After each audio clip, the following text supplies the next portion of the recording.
Bismillahirrahmanirrahim. Hi everybody, my name is Zaur Amand. I'm thankful to my Lord for the blessings that He has granted over me, and I'm really thankful to my viewers for the love and respect that they have shown towards me.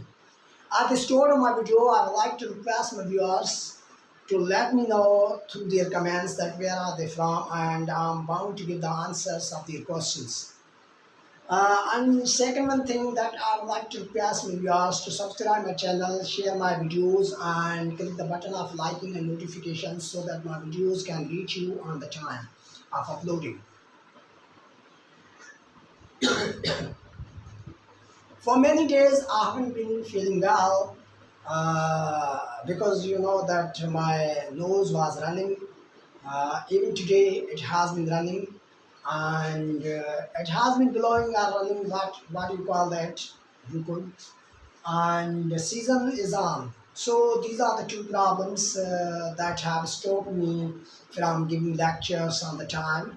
There are many topics, and today the topic that I have selected to give the lecture is that the reading comprehension.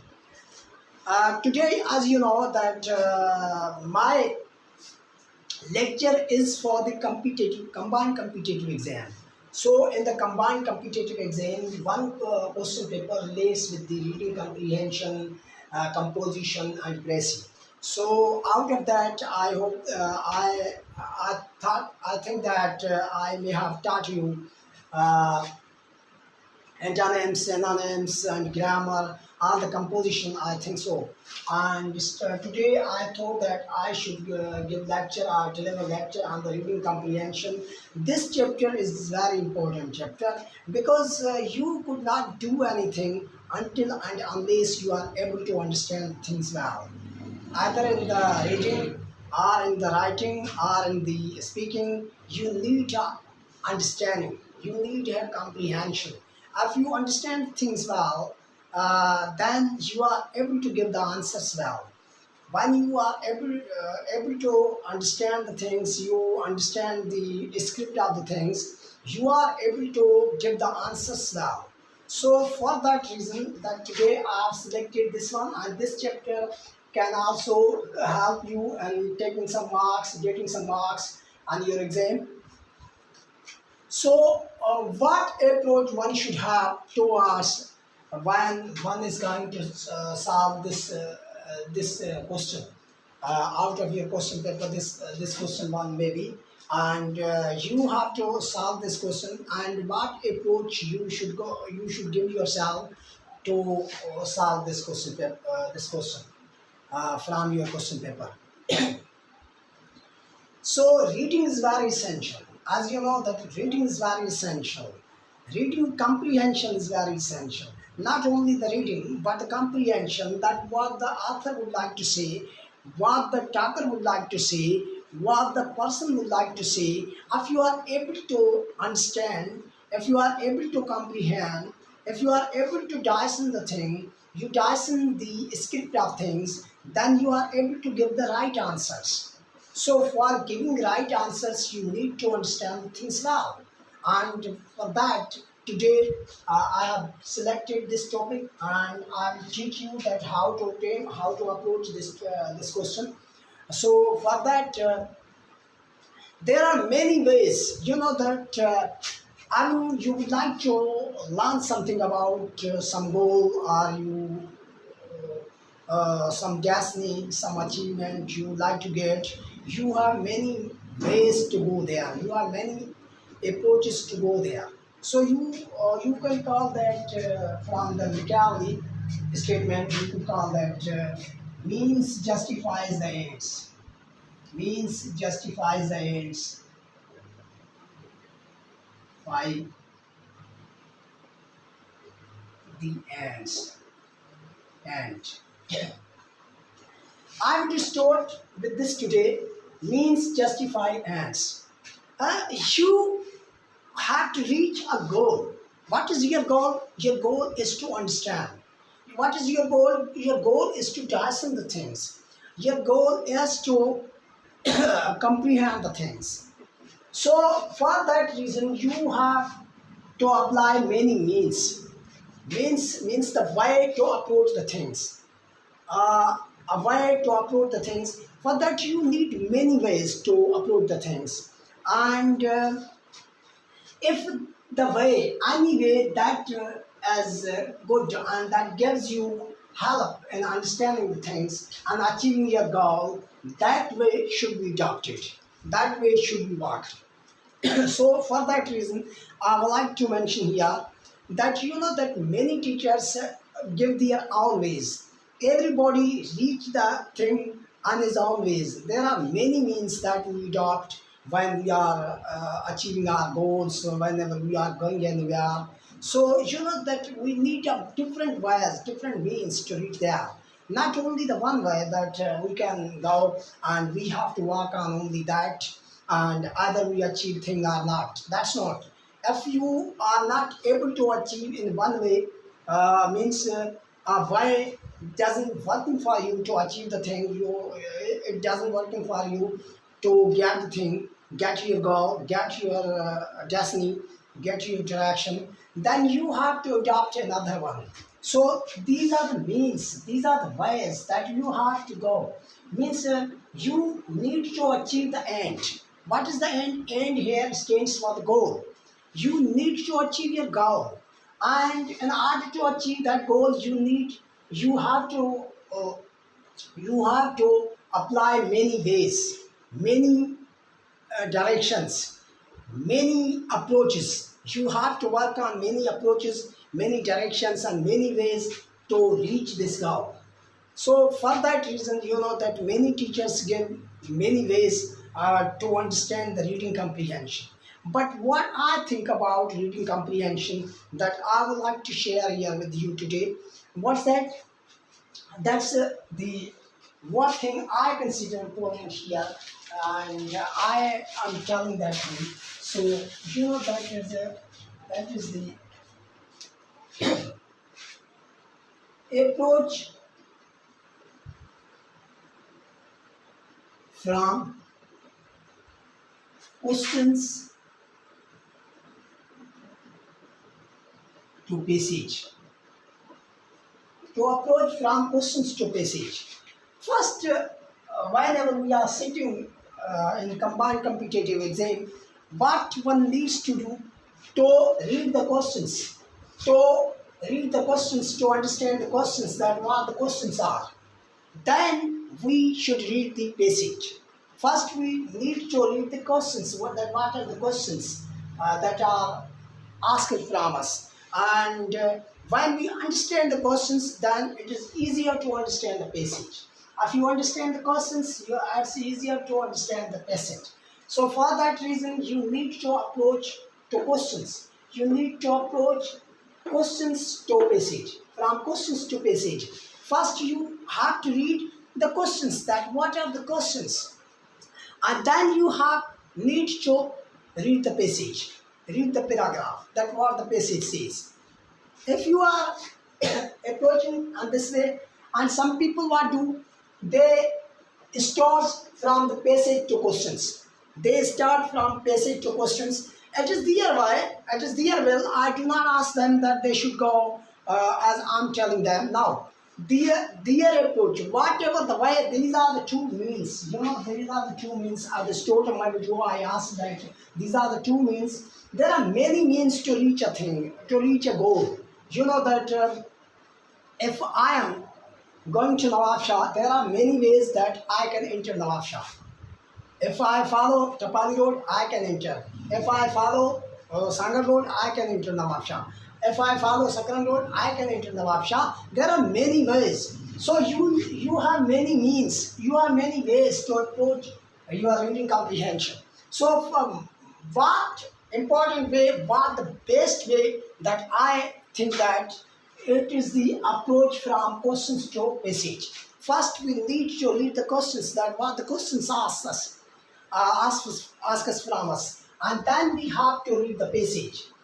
Then it makes our job easier, and we can understand the things easily. So I say that this approach is best, but other teachers may tell their own way. of approaching the reading comprehension. But what I think is that, and many students, many candidates, what they do when they are reading the passage for comprehension, they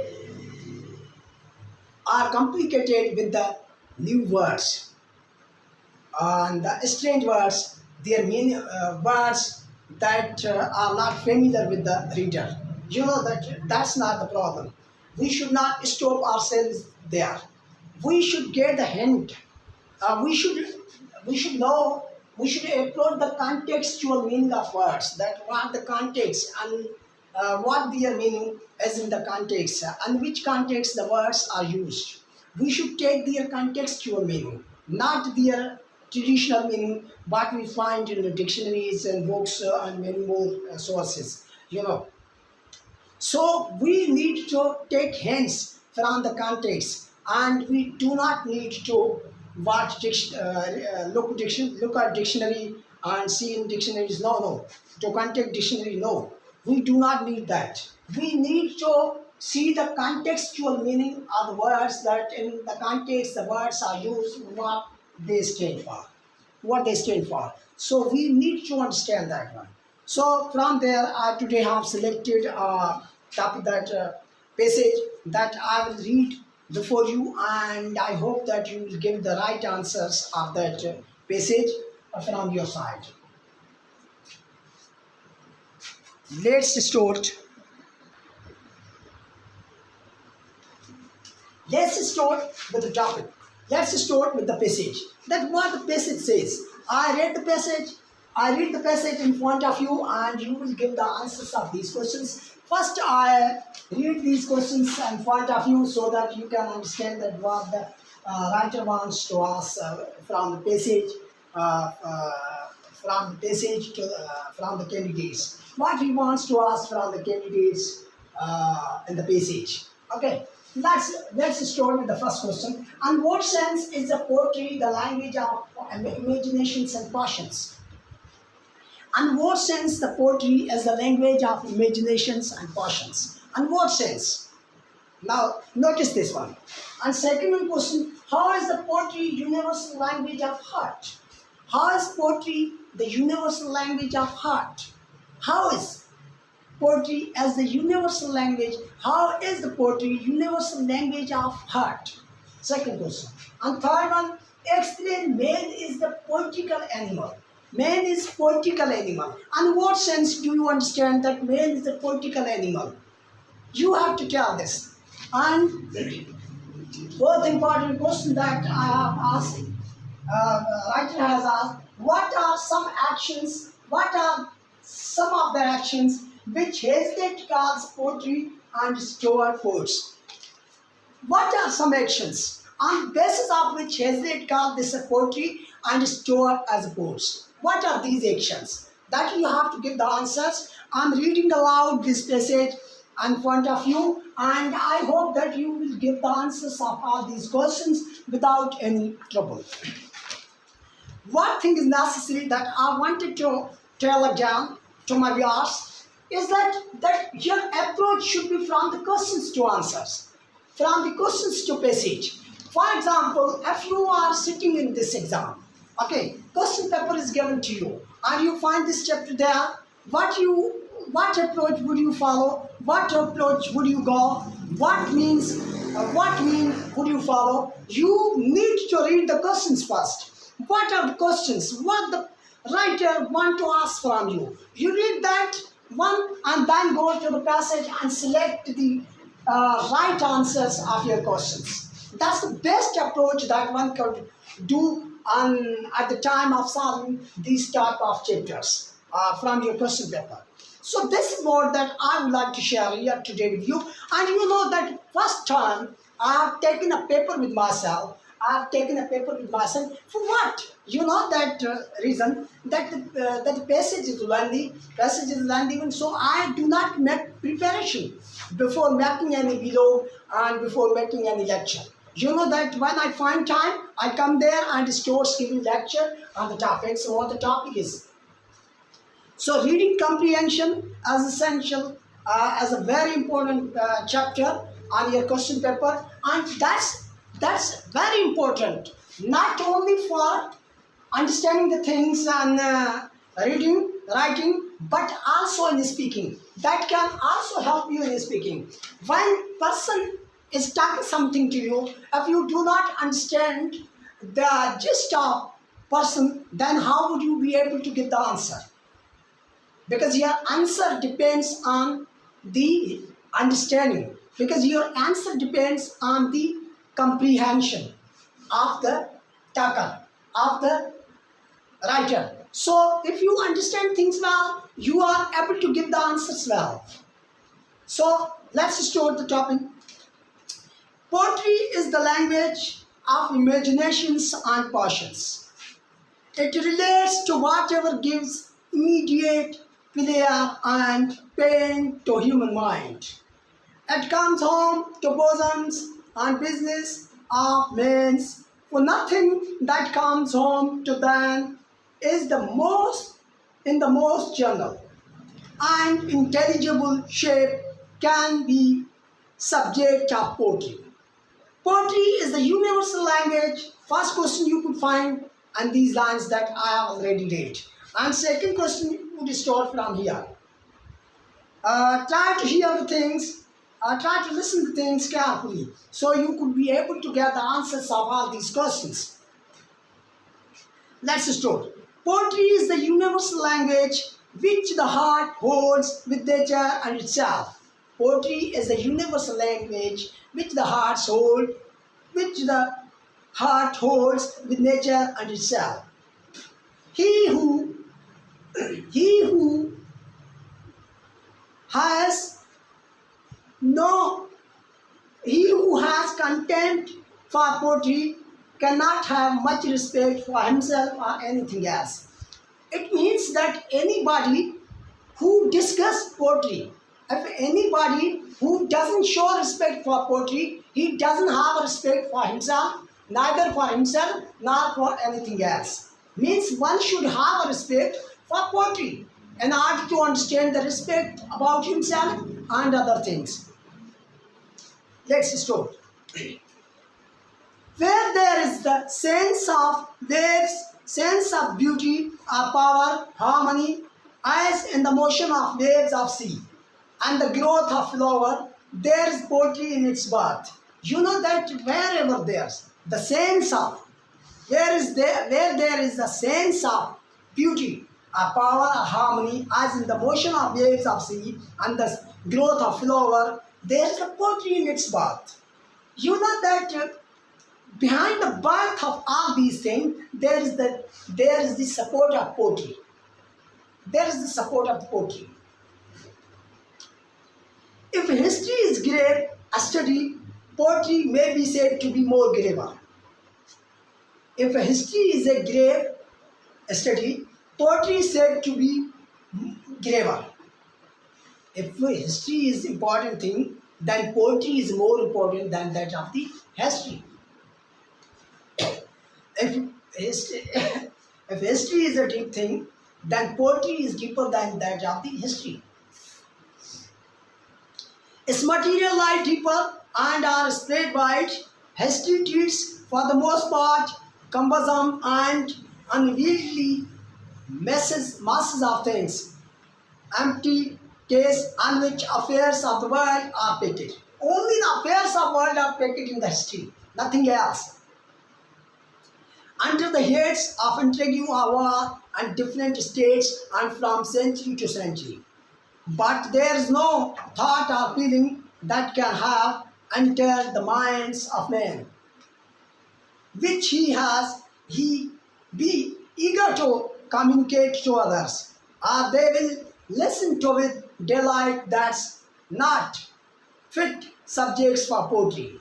It's not the branch of authorship as the stuff of which which our life is made. It's the stuff of which our life is made. That's the thing. The rest is mere oblivion, date later, of all that's worth remembering in life. As the poetry of it, fear is the poetry, Hope is a poetry. Love is a poetry. Hatred is a poetry. Poetry is that fine particle with, within us that expands, refines, and raises our whole being. Without its name, life is poor as beast. In fact, man is poetical animal. Third question's answer. Child is when he first plays hide and seek. Child when, in fact, man is a poetical animal. Child is a poet when he starts playing hide and seek. I repeats the story of Jake the Giant, the Killer, the Shakespeare Shepherd. Boy is a poet when he first crowns his mistress with the garland of flowers. The country man when he stops to look at the rainbow. Miser when he hugs his gold. Courtier when he bets his hope upon a smile. The vain, the ambition, the proud, the color, the choleric man, the hare, the coward, the beggar, the king, all live in the world of their own making and does no more than do what all others think and act. So poetry is what all other things and act. If nobody can do, that poet reflects the minds and passions and what arises out of the heart of the people. He reflects or depicts them. So with this, I would end my lecture today. We will meet again, inshallah. So I hope that you may have understood the well. I say goodbye to all of you once again.